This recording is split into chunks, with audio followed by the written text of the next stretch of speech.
Oi, gente, tudo bem com vocês? Continuando então as modalidades esportivas na gestação, nós vamos agora falar sobre ciclismo e triatlon. Então, o ciclismo. O que é o ciclismo e como costumam ser os treinos fora da gestação? O ciclismo é um exercício prioritariamente aeróbico, mas ele também conta com um importante componente de resistência de força de membros inferiores. A resistência de força é aquela capacidade do músculo de se manter fazendo um esforço por bastante tempo. E onde é praticado o ciclismo? Em pistas mesmo de ciclismo, ou mesmo parques, vias públicas, ciclovias e também tem a prática em rodovias, ou mesmo em academias quando a gente pensa no ciclismo em bicicleta ergométrica. Ele pode ser praticado com ou sem supervisão. Muitas vezes o ciclismo não é um esporte na vida da pessoa. Às vezes ele é um meio de deslocamento. Então a pessoa que vai pedalando para o trabalho ou que tem o ciclismo como seu deslocamento no dia a dia. No Brasil isso não é tão comum, mas em algumas cidades mesmo brasileiras a gente já tem ciclovias e tudo mais. Mas em alguns países é o principal meio de transporte no dia a dia. Então, nesse caso, seria um ciclismo sem supervisão. Não é um esporte, é uma atividade física da vida diária. Também ele pode ser praticado por lazer. Então, sair com os filhos para pedalar, ou pedalar ao ar livre num dia de sol. Então, o ciclismo como lazer, sem supervisão, uma atividade física da vida diária. Como saúde, por ser um exercício aeróbico, nas academias é muito comum no emagrecimento. Para os obesos, o ciclismo em bicicleta ergométrica é muito indicado, principalmente por poupar articulações. E ainda a gente tem ele como esporte, tanto amador, muito forte, vem crescendo muito o ciclismo amador no Brasil, como o ciclismo profissional. E como ele é praticado? Com que frequência? Então, desde uma vez por semana, quando é aquela atividade de lazer do tipo vou pedalar num domingo, até os praticantes mais assíduos ou quem usa para deslocamento para o trabalho, então de segunda a sexta-feira, 5 vezes na semana, ou os treinos mesmos de ciclistas profissionais que podem variar aí de 4 a 5 vezes na semana. E a duração? Pensando em aulas, por exemplo, de bike indoor, a aula geralmente dura ali 45, 50 minutos. Agora, pensando em treinos mais longos, tem treinos que chegam a durar até 3 horas, 180 minutos. E quais são os benefícios do ciclismo na gestação? Primeiro, é um ótimo exercício aeróbico, então todos aqueles benefícios metabólicos que a gente bem conhece. Depois, ele é um exercício que envolve força do membro inferior inteirinho, desde o glúteo até a panturrilha, até, na verdade, o tornozelo, né? Também envolve força do core e é muito valioso esse trabalho do core no ciclismo, que você tem que sustentar o tronco até para pedalar. Então, é um trabalho que envolve bastante a musculatura do transverso do abdômen, que é aquele músculo que se liga diretamente e ativa por cocontração o assoalho pélvico. Então, são musculaturas que a gente deve fortalecer, ou melhor, deve melhorar a função para gestação e para o parto. O ciclismo é praticado sentado e isso tem uma vantagem muito grande de menor peso para aquela gestante carregar. Então, tanto nos casos de terceiro trimestre, quando começa a ficar um pouco desconfortável a posição em pé, quanto nos casos de obesidade, que às vezes o sentado com a coluna mais apoiada é melhor, é mais confortável, é mais possível de se fazer um exercício, também porque ele poupa as articulações de joelho e tornozelo para quem tem lesão ou alguma sobrecarga prévia nessas articulações. E nos casos de colo curto, o ciclismo pode ser o exercício aeróbico mais adequado, justamente por ser em posição sentado. Imaginem vocês nessa figura aqui, que se a gente for imaginar a posição do colo, a vagina está nessa posição e o útero nesta posição. Então o colo ele é aqui deitadinho. Nessa posição sentado, o tronco não apoia sobre o colo. Então a gente tira um pouco a sobrecarga desse colo de útero quando ele é doente, quando ele não é competente ou quando ele tende a se encurtar. O ciclismo tem intensidade muito ajustável. Pedalar na bicicleta ergométrica pode ser um exercício desde muito leve, escala de Borg ali 8, 9, até um exercício muito intenso se a gente pensar em colocar carga ou ao ar livre mesmo numa subida.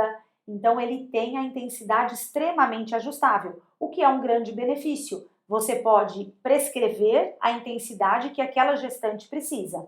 E o benefício psicológico de ser usado como uma atividade de lazer, ou mesmo ao ar livre, ou ainda manter o deslocamento para o trabalho ou a modalidade esportiva que essa mulher já gosta e já pratica. E ainda pensando na vida corrida que as mulheres muitas vezes têm, o fato de você poder propor para ela um deslocamento que já é uma atividade física, talvez naquelas mulheres que tenham pouco tempo para se movimentar, o ciclismo seja muito bem-vindo. Mas é claro que tem riscos, não é mesmo?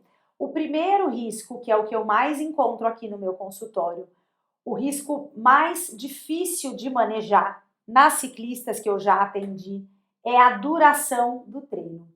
Observem nessa foto, é um treino preparado no rolo, que é um dispositivo para treino indoor, e aí esse treino é ali preparado com um dispositivo ali de velocidade e simulação de ambiente real na tela, um ventilador, porque geralmente o treino vai ser muito longo e muito calor, e aqui nessa foto não tem, mas é muito comum que a atleta já leve ali para o seu treino no rolo toda a suplementação intra-treino que ela tem que fazer, hidratação, às vezes comida, ou um suplemento, um gel de carboidrato. Então, o treino vai durar tanto tempo que ela leva todo um aparato ali, porque é muito frequente que isso dure 2 a 3 horas. Então, a duração é um grande risco do ciclismo. Outro risco muito importante é o risco de queda. Então, quando ele é praticado ao ar livre, a gente precisa investigar com essa gestante onde ele é praticado, em que condições, em que cidade, em que local. Se ela sente, né, ali no dia a dia que tem um risco de queda iminente. Por exemplo, muitas vezes esses ciclistas que vão para a rodovia, eles pedalam muito próximos de carro, caminhões, às vezes eles próprios se trombam, né? Então o risco de queda é muito alto. E não vamos esquecer que em provas, um ciclista cai, outro ciclista passa por cima e às vezes a gente tem grandes acidentes em provas. Então a queda também é algo sempre a ser considerado. No ciclismo indoor, nesses estúdios, né, de aulas de bike indoor, a gente tem que controlar bastante a intensidade. Por quê? A intensidade pode ser variável. Em alguns momentos da aula ou em alguns tipos de aula, pode fazer aquele treino de alta intensidade intervalado, treino HIIT. Lembrando que a alta intensidade, trazendo aqui para o exercício aeróbico, ela parece ser segura por algum tempo. Então, as gestantes que praticam essas aulas de estúdio, né, aula indoor 45 a 50 minutos, por mais que em alguns momentos ela fique em alta intensidade, isso parece não ter um risco tão grande para a gestação. Então, é lógico que a gente pode orientar a intensidade moderada, que é até onde ela deve chegar, mas se ela extrapolar um pouco, se ela ultrapassar um pouco a intensidade, sendo um curto espaço de tempo ali da aula, isso não vai ser muito ruim. Mas lembrando que se for um treino muito longo, aí a alta intensidade com alto volume de treino, aí sim pode ter algum momento desse treino e a gente não sabe com muita certeza qual é esse momento que o fluxo placentário diminui. Então, a alta intensidade não combina com longa duração. Também a gente deve atentar para a postura. Tanto a postura sentada, tem até essas bikes horizontais para as gestantes que costumam ter dor. Às vezes essa bike que tem o apoio das costas traz um conforto muito maior, ou mesmo para aquelas mulheres de colo curto, ou ainda até para as mulheres com circlagem, onde o exercício aeróbico de moderada intensidade é contraindicado.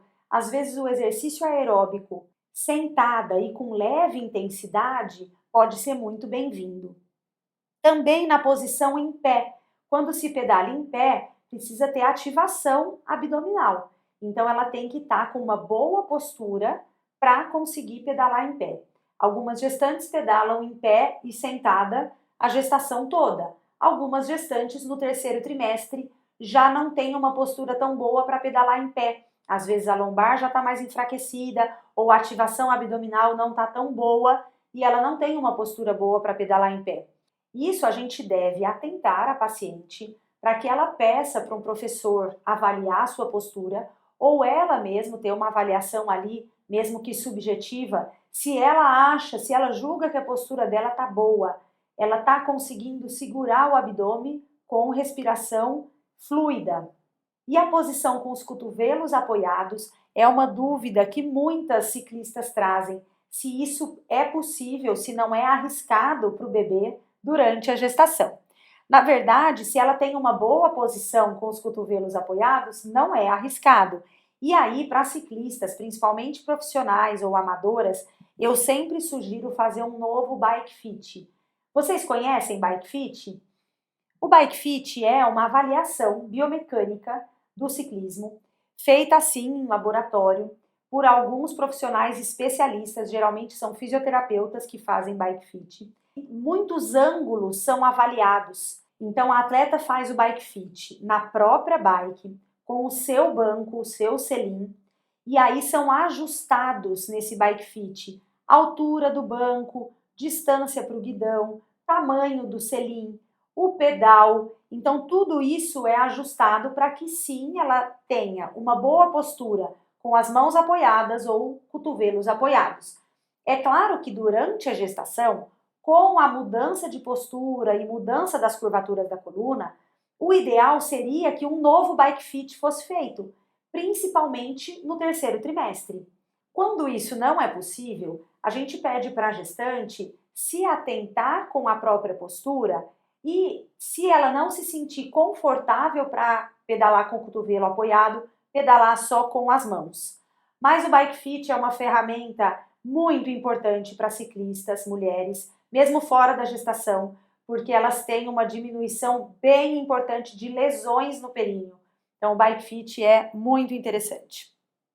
E quais as chances de adesão ao ciclismo? São bem grandes. Por quê? Ele pode ser iniciado na gestação, se for indoor. Então, aquela bicicleta ergométrica da academia, na mulher que nunca pedalou, ela é possível. Ou nas extremamente sedentárias ou obesas, ou ainda as que têm alguma dor na coluna, ou tornozelo, joelho. Então, aquela bicicleta ergométrica pode sim ser um ótimo exercício aeróbico, possível até o fim da gestação. Também tem um alto engajamento pelas mulheres que já praticam. Tanto as ciclistas amadoras como as profissionais, elas querem continuar no ciclismo. Então, cabe aos médicos orientar como fazer isso de maneira segura. Quando o ciclismo é uma atividade de deslocamento ou lazer, ele provavelmente não tem um custo tão alto, talvez a pessoa já tenha uma bicicleta, mas é claro que a gente tem que imaginar que sempre vai necessitar um equipamento. Para pedalar a gente precisa de alguma bicicleta, certo?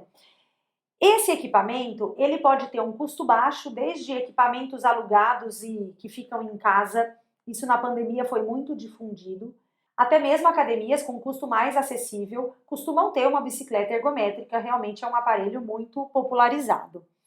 E a bicicleta ergométrica ou o ciclismo indoor, tanto as gestantes como as famílias costumam achar muito seguro, então isso aumenta a taxa de adesão. Bom, e o que nós médicos devemos pontuar para a gestante que quer continuar pedalando ou que vai começar a pedalar? Primeiro, intensidade e duração, aqui falando prioritariamente para as atletas, amadoras e profissionais. Precisa estabelecer muito bem os limites. O treino deve durar 60 minutos. E somente treinos. Não dá para fazer prova, porque prova de ciclismo tem mais risco de colisão, de queda, de alta intensidade. Não dá para fazer. E lembrar para a atleta que ela pode treinar 2 vezes por dia. Então, por mais que o treino seja curto, para elas, 60 minutos de ciclismo é muito curto, Então ela pode pedalar 2 vezes ao dia ou fazer o ciclismo num horário e fortalecimento em outro. Então 2 treinos ao dia, sempre possível. É importante a gente oferecer essa opção. Também a gente tem que sempre pontuar o outdoor e o indoor. Acho que aqui pela aula vocês entenderam muito bem que eu sou muito fã do ciclismo indoor pela segurança, mas a gente não pode proibir por completo o ciclismo outdoor. É melhor que a gente explique quais são os riscos e tente entender onde ela vai pedalar. Porque se isso for um meio de deslocamento dela, talvez a gente tenha que trazer toda a segurança, mas manter ela em atividade, né? O movimento é sempre bom, todo movimento conta. De um modo geral, a gente vai falar para ela se atentar com a postura, se atentar com a respiração, não fazer apneia. Com a mudança de posição, então quando ela está sentada e vai começar a pedalar em pé, essa mudança de posição não pode ser acompanhada de apneia. Todo esforço tem que fazer aquela expiração, lembrem disso, né? Para vencer uma força, expiração. E não fazer os exercícios de membros superiores. Não sei se vocês sabem, mas nesses estúdios de ciclismo indoor, eles oferecem muitas vezes nas aulas como se fosse um treino completo. Então, o pedal vai ser o treino de membros inferiores e aí existem algumas séries no fim da aula com membros superiores, com halteres. Mas geralmente a postura que a gestante adota para tirar as mãos do apoio e fazer algum movimento é uma postura não muito adequada para a gestante, porque geralmente ela coloca o quadril um pouco para frente, tira a curvatura da coluna, faz ali uma pressão intraabdominal para conseguir fazer o movimento de membros superiores. Então é só orientar que se ela quiser se manter fazendo as aulas indoor, é ótimo, excelente, duração boa, alto engajamento, tudo bem. Mas na hora do membro superior, não faça, simplesmente não faça. Coloca as mãos no guidão e continua pedalando numa intensidade moderada em treino de endurance contínuo e moderado. Vai ter muito mais ganho. Evite pedalar em pelotão. Na verdade, eu geralmente falo que o pelotão é proibido. O risco de queda é muito grande. Também eu falo para ciclistas, não se meta em perrengue. Não pedale no barro, na lama, onde tem mais risco de queda, onde tem risco de demorar um resgate, você ficar sem alimento, no sol. Então a gestação é um momento onde a gente deve se atentar para essa segurança aí do ambiente onde vai se praticar o exercício. E de um modo geral, pedale, seja feliz. E para ciclistas amadoras e profissionais, abra o coração para todas as adaptações, mas mantenha-se pedalando. E agora a gente vai trazer esse conhecimento e mais os conhecimentos anteriores sobre natação e corrida e vamos falar de triatlon. Então o triatlon é basicamente a soma dessas 3 modalidades, mas com o grande diferencial de que tudo isso é treinado pelo menos 2 vezes por semana, cada modalidade todas as semanas. Então o triatlon tem um altíssimo volume de treino. As praticantes de triatlon têm que ser muito bem orientadas sobre duração do treino. Dentre as 3 modalidades do triatlon, a que tem os treinos mais longos é o ciclismo. Geralmente elas vão para a rodovia, pedalam por 2 a 3 horas, então isso precisa ser pontuado. A duração tem que ser muito bem combinada, estabelecer muito bem os limites.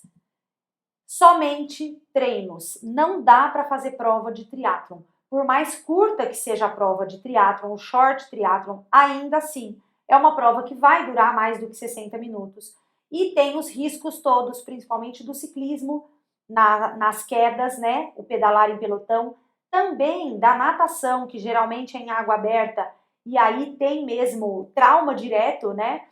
Pé no olho da outra adversária e abraçada que bate no rosto da outra. Então, gestantes não devem fazer prova de águas abertas de jeito nenhum.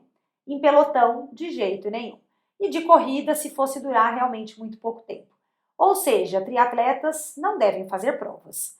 2 treinos por dia são permitidos e já é o habitual da triatleta. Elas treinam 2 vezes por dia, geralmente 6 dias da semana. Segundo ponto importante, o fortalecimento.